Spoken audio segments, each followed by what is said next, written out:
નમસ્કાર વિદ્યાર્થી મિત્રો, આજે આપણે નવા અભ્યાસક્રમ અનુસાર ધોરણ 6માં ગુજરાતી એકમ 3 ચોમાસામાં સૃષ્ટિ સૌંદર્ય આ એકમની આપણે આજે સમજૂતી મેળવીશું। આ આખા એકમમાં ચોમાસા વિશે વાત કરવામાં આવી છે। તેમના લેખક છે ગીજુભાઈ બધેકા, જેને આપણે મુશાળી મા તરીકે પણ ઓળખીએ છીએ। તેમનો જીવન પરિચય જોઈએ। લેખક પરિચય ગીજુભાઈ બધેકા।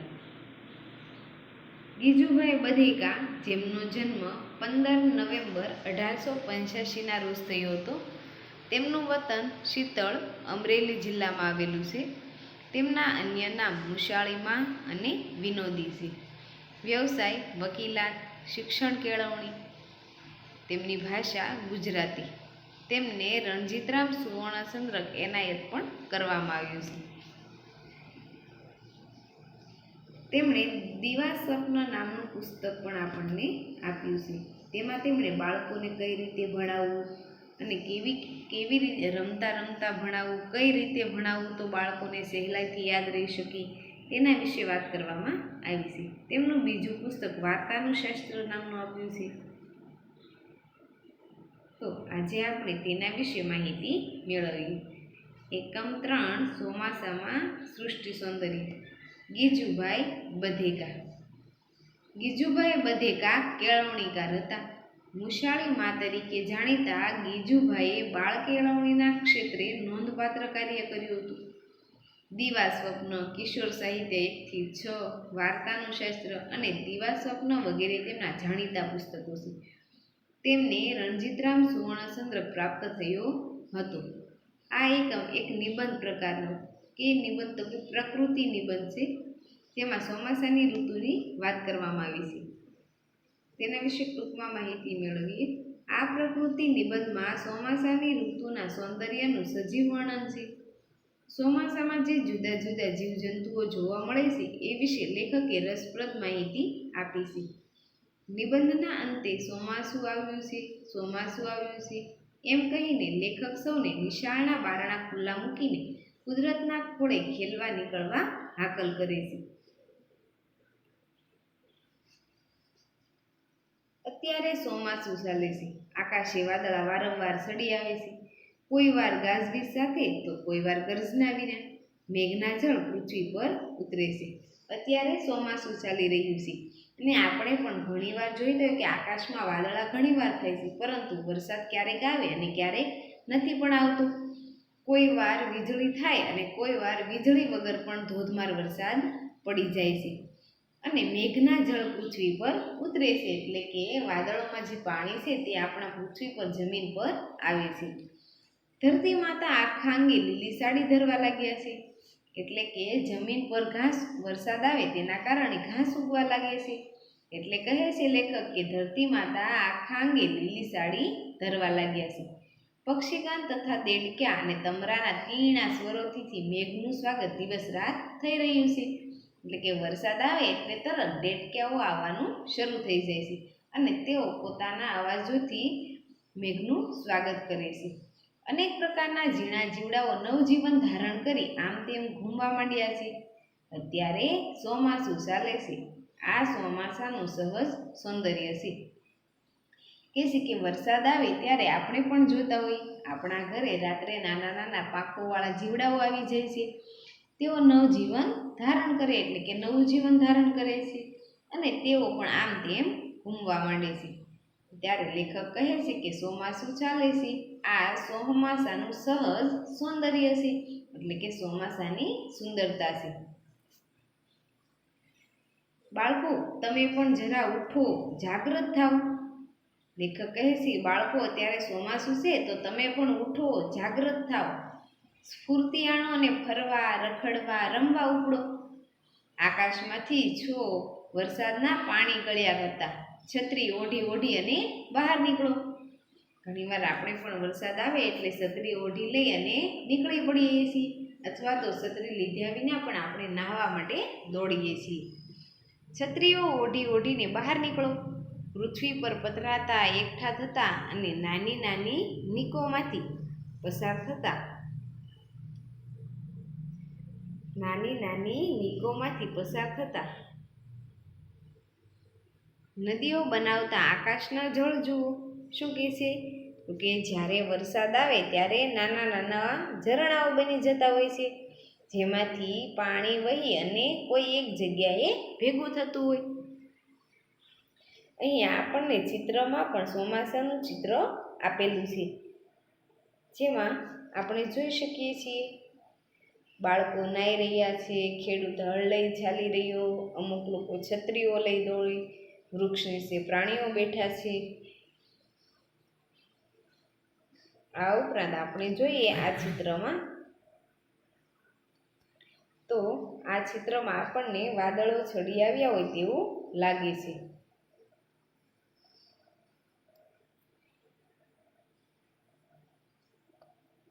આમાં આપણે જોઈ શકીએ લોકો છત્રી લઈ અને જઈ રહ્યા છે. હવે આપણે આગળ જોઈએ. નદીઓ બનાવતા આકાશના જળ જુઓ. વળી આ નવા જળે રસેલા નાના તળાવો, ભૂશીરો, સામુદ્રધુનીઓ, બેટ અને દ્વીપકલ્પીઓ જુઓ. શું કહે છે કે થોડું થોડું પાણી આવે ત્યારે આપણા ઘર આજુબાજુમાં પાણી ભરાય, તેમાંથી નાના નાના તળાવો, ભૂશીરો, મોટા સમુદ્રો, બેટ અને દ્વીપકલ્પીઓમાં પણ પાણી જાય છે. ધોધમાર વરસતા વરસાદમાં ઊભી રહી અને આનંદથી નાહતી ભેંસોને, વરસાદથી કાયર થઈ એક બાજુ ઊભેલા ગધેડાને, દોડાદોડ કરી મૂકનાર કૂતરાને અને અકળાવનાર ગાયોને તો જુઓ. જ્યારે વરસાદ આવે, ધોધમાર વરસાદ વરસતો હોય ત્યારે ભેંસોને તો નાહવાની ખૂબ મજા આવે. ત્યારે ભેંસો તો નાહે છે. વરસાદથી કાયર થઈ એક બાજુ ઊભેલા ગધેડા, એટલે કે વરસાદ આવે તેનાથી કાયર એટલે કે ડરી ગયેલા ગધેડાઓ એક બાજુ ઊભા રહી જાય છે. દોડાદોડી કરી મૂકનાર કૂતરાને તો જુઓ, એટલે કે વરસાદ આવે તો કૂતરાઓ દોડાદોડ કર્યા કરે. અકળાનાર ગાયોને તો જુઓ, બિચારી ગાયો પણ વરસાદના પલળવાથી તે પણ ડરી જાય છે. એટલે કહે છે કે અકળાનાર ગાયોને તો જુઓ. વરસાદમાં ધરાઈને નાહનારા કબૂતરા અને બીજા પક્ષીઓને જોયા પછી વરસાદમાં સંતાઈ રહેનારા પક્ષીઓને પણ નિહાળો. તો લેખક કહે છે કે જ્યારે તમે વરસાદમાં ધરાઈને નાહેલા કબૂતરા અથવા બીજા અન્ય પક્ષીઓને તો જોયા હશે, પણ તમે એવા પક્ષીઓને પણ જોયા હશે કે જે વરસાદના કારણે પલળે નહીં તે માટે છુપાય એટલે કે સંતાઈને બેઠા હશે. તમે જુઓ તો ખરા કે વરસાદ વરસે છે ત્યારે ઘરો, રસ્તા, આકાશ, ક્ષિતિજ, દૂર તથા નજીકના ઝાડો અને મકાનો કેવા દેખાય છે. તમે વરસાદ વખતે એ પણ જુઓ કે વરસાદ ઝીલતા વરસાદને નૃત્યથી વધાવનારા ઝાડ ક્યાં છે અને વરસાદથી બીડાઈ જનારા ઝાડ ક્યાં છે. જ્યારે વરસાદ પડે ત્યારે આપણે ખાલી નાહવાનું જ નથી, પરંતુ આપણે આપણી આજુબાજુની પ્રકૃતિઓમાં શું થઈ રહ્યું છે તે પણ જોવાનું છે. ત્યારે લેખક કહે છે કે તમે આજુબાજુ જુઓ, નિહાળો, કેટલાક ઝાડો અને મકાનો કેવા દેખાય.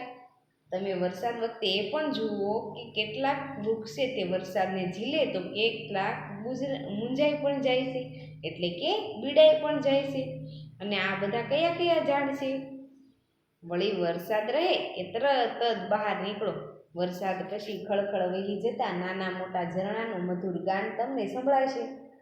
વરસાદ રહી જાય પછી આપણે બધા પાણી જોવા માટે બહાર નીકળીએ ને, એટલે અહીં આપણને લેખક પણ કહે છે કે વરસાદ રહી જાય એટલે તરત આપણે બધા બહાર નીકળી જઈએ. વરસાદ પછી ખળખળ વહી જતા નાના મોટા ઝરણાનું મધુર ગાન તમને સંભળાશે.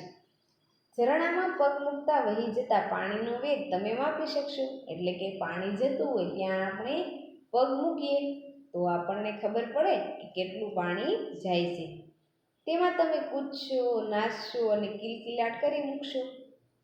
વરસાદ પછીની તાજગી આપનારી હવાથી તમારામાં ઉડી જવાનું ચેતન આવશે. તમે ઝાલ્યા પણ ન રહો. ઝાલ્યા એટલે શું? ઝાલ્યા એટલે કે પકડ્યા, એટલે કે તમે પકડ્યા પણ ન રહો એવી નિર્દોષ દોડાદોડી કરી મૂકશો. ઉનાળો અને શિયાળો તમે નિશાળમાં ગાળેલો છે. હવે તમારી બાંધેલી પાંખો છૂટી થઈ છે, જરા ઉડી લ્યો. છૂટા થઈને તમે પોતે જ અનેક જાતના જીવડાને ભાળવા લાગશો. એટલે કે વરસાદ આવે ત્યારબાદ તમે બધા બહાર નીકળો ત્યારે તમે જુઓ તો નાના નાના ઘણા બધા જીવડાઓ હોય તે તમે જોયા પણ ન હોય એવા અનેક જાતના જીવડાને તમે ભાળશો. ઇન્દ્રગોપ જીવડાને શોધી શોધી અને એકઠા કરો. ઇન્દ્રગોપ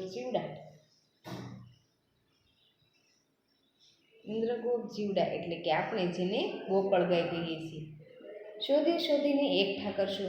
નવા અને નાના ઘાસને ફૂલો લાવી લાવી મોટાને ભેટ ધરશો. ઘાસના નવા અંકુરને નિહાળશો, તેને સૂટશો અને રંગો તથા રૂપો જોઈ અને રાજી થશો. એટલે કે વરસાદ આવે ત્યારે આજુબાજુમાં ઘણા બધા નાના મોટા ઘાસ છે તે ઉગી નીકળે છે. આપણે બધા તેના નવા અંકુરને નિહાળશું એટલે કે જોશું, તેમને તોડશું. આપણે બધા તો તેને તોડી અને રમીએ પણ છીએ. આ જોઈને રાજી થશો. તમે ગામડામાં હો તો પાદર કે સીમભણી ઉપડજો. કોઈ ઘટામાં બેઠી બેઠી કોયલ કૂંચતી હશે. તમે જરા શોધશો તો એને જોઈ શકશો. એટલે કહે છે કે આપણે ગામડામાં તો પાદર ને સીમ એટલે કે ખેતર બાજુ તમે બધા ઉપડજો એટલે કે જશો. કોઈ ઘટામાં બેઠી બેઠી કોયલ કૂંચતી હશે એટલે કે કોયલ કૂકૂનું ગાન કરતી હશે. તમે જરા તેને શોધશો, એને જોઈ શકશો. તમારા કાને બપૈયાના બોલ સંભળાશે. બપૈયા જે એક નામનું પક્ષી છે, એ બપૈયાના બોલ તમને સંભળાશે. ગામડાના ખેડૂતને પૂછશો કે બપૈયા ક્યાં બોલે છે, તો તે તમને બતાવશે. બપૈયા ભાગ્યે જ દેખાશે પણ તેનો બોલ તો અવશ્ય સંભળાશે. એટલે કે આ બપૈયા નામનું એક પક્ષી છે જે તમે ક્યારેક મોટા ભાગે જ જોઈ શકશો, ક્યારેક ભાગ્યે જ દેખાશે પણ તેના બોલ તો અવશ્ય સંભળાશે. કુદરતમાં તમને ઘણો રસ પડશે. થોર, રેણ કે કોઈ ફળ, ઝાડ કે વેલ પાસે ઉડતું અને ફૂલોમાંથી મધ સૂસતું પક્ષી તમને જણાશે. અહીં કુદરત એટલે કે પ્રકૃતિની વાત કરવામાં આવી છે કે તેમાં તમને થોર નામનો છોડ, રેણ કે કોઈ ફળ, ઝાડ કે વેલ પાસે ઉડતું અને ફૂલોમાંથી મધ સૂસતું પક્ષી તમને જણાશે. એ પક્ષી શક્કરખોરો કહેવાય છે. આ શક્કરખોરો એક પક્ષી છે. એની છાતી પીળી હશે અને એની પીળી છાતી વચ્ચે કાળો લાંબો પટ્ટો હશે. ખેતરમાં મોરને પોતાના મનોહર પીછા પસારતો તમે જોઈ શકશો. લીમડા કે પીપળાના ઝાડે તમને કાગડાના મોટા માળાઓ જણાશે. વરસાદ પછી ફરતા ફરતા કોઈ વાર તમે ખેતરમાં જજો અને ખેડૂતને વાવણું કરતા ભાળજો. એટલે કે વરસાદ આવે તો સૌથી વધારે ખુશ કોણ થાય, તો કે ખેડૂત થાય. કારણ કે વરસાદ આવે તો ખેતરમાં વાવણી કરી શકાય. એટલે વરસાદ પછી ફરતા ફરતા કોઈ વાર તમે ખેતરમાં જાજો અને ખેડૂતને વાવણું કરતા પણ ભાળશો. તમને ત્યાં ખેતરમાં ઉગી ગયેલી જુવારની હારો જણાશે. ગીત ગાતા ગાડાવાળા મળશે અને ઝાડની ઓથે ઊભા રહી બે પાવા અને એક સાથે લહેરથી વગાડતા સીમ ગુંજવતા લહેરી જુવાનિયાઓ પણ દેખાશે. પાવા એટલે કે એક પ્રકારની વાંસળી. એટલે કહે છે કે તમે જ્યારે ખેતરમાં જશો તો ખેડૂત છે એ વાવણું કરતા હશે, એના ખેતરમાં ઝાર ઉગી હશે, એની હારે એટલે કે એની લાઈન દેશે જુવારની, અને તમને ગીત ગાતા ગાતા ગાવાવાળા ગાડાવાળા પણ મળશે. આવું બધું દ્રશ્ય એ તમને ગામડામાં જોવા મળશે. ઝાડની ઓથે ઊભા રહીને બે પાવાની એક સાથે લહેરકી વગાડતા અને સીમ ગુજો. સીમ એટલે શું, તો કે ખેતર. સીમ ગજવતા લહેરી જુવાનિયા એટલે કે બે વ્યક્તિઓ પણ દેખાશે જેઓ પાવા વગાડતા હશે. કોઈ વાર જ્યારે આકાશે ઇન્દ્રધનુષ ખેંચાયું ત્યારે તો તમારો હર્ષ ક્યાંય સમાશે નહીં. એ ખરેખરી સમત્કૃતિ છે, સૌંદર્યનું અદ્ભુત દર્શન છે. આપણે ઘણીવાર વરસાદ ગયા પછી આકાશમાં જોઈએ ત્યારે આપણે આ મેઘધનુષને જોઈ શકીએ છીએ. ઇન્દ્રધનુષને મેઘધનુષ પણ કહેવામાં આવે છે. એટલે કહે છે કે કોઈ વાર જ્યારે આકાશે ઇન્દ્રધનુષ ખેંચાયું હશે ત્યારે તમારો હર્ષ ક્યાંય સમાશે નહીં. આપણે પણ આકાશમાં જોઈએ એટલે આપણે બીજા બાળકોને પણ બતાવીએ છીએ ને ઇન્દ્રધનુષ. એ ખરેખરી સમજકૃતિ છે. સૌંદર્યનું અદ્ભુત દર્શન છે. આનંદનો મૂંઘેરો ઉત્સવ છે. ધરાય ધરાઈને મેઘધનુષ જોઈ લો. અરે જોઈ જોઈને કૂદો અને નાસો. રંગોની મિજલસ કરો તથા અનેક અખતરાને અનુભવ કરો. મિજલસ એટલે શું? તો કે મજા અથવા મજલિસ. તથા અનેક અખતરાને અનુભવ કરો. ચોમાસું આવ્યું છે, ચોમાસું આવ્યું છે. નિશાળના બારણા ખુલ્લા મૂકો, ઘરના બારણા ખુલ્લા મૂકો અને કુદરતને ખોળે ખેલવા નીકળો. અહીં લેખક બાળકોને આનંદ, મોજ, મજા કરવા માટે કહે છે. ત્યારે તે કહે છે કે ચોમાસું આવ્યું છે, ચોમાસું. નિશાળના બારણા ખુલ્લા મૂકો અને ઘરના બારણા પણ ખુલ્લા મૂકો અને કુદરતને ખોળે ખેલવા નીકળો, એટલે કે વરસાદમાં નહાવા નીકળો. શબ્દાર્થ: નવજીવન એટલે નવું જીવન, બપૈયો એટલે કે છાતક, મિજલસ એટલે સભા, મજલિસ, ઇન્દ્રધનુષ્ય એટલે મેઘધનુષ્ય, સ્ફૂર્તિ તાજગી, પસારવું ફેલાવવું અથવા લંબાવવું, પાવો એટલે એક જાતની વાસળી, નીક પાણી જવાનો રસ્તો, સો એટલે ભલે, ભણી એટલે તરફ, રણ, ઇન્દ્રગોપ એટલે ગોકળગાય. અહીંયા આપણે એકમની વાત કરી, તેમાં આપણે પક્ષીની વાત કરતા હતા. એમાં બપૈયો નામનું પક્ષી આપણે આવ્યું હતું, તે આ બપૈયો નામનું પક્ષી છે. આ છે બપૈયો, જે આપણને ક્યારેક જ જોવા મળે છે, પરંતુ તેમનો અવાજ આપણને સંભળાય છે. અહીં આપણે જોઈ શકીએ છીએ મેઘધનુષ, જે અહીંયા ઇન્દ્રધનુષ કહેવામાં આવ્યું છે. હમણાં વર્ણન કરવામાં આવ્યું શક્કરખોર. એ શક્કરખોર આ પક્ષી છે, જે અલગ અલગ રંગનું પણ હોઈ શકે છે. આ પણ શક્કરખોર નામનું પક્ષી છે, જે પારજાંબલી પણ હોઈ શકે.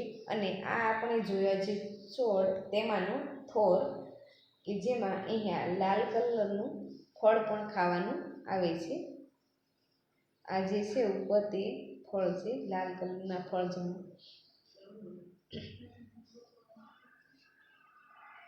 અહીં આ આપણે એકમની સમજૂતી આપી. જો વિદ્યાર્થી મિત્રો વિડીયો પસંદ આવ્યો હોય તો લાઈક કરો, શેર કરો અને સબસ્ક્રાઈબ કરો. Thank you very much.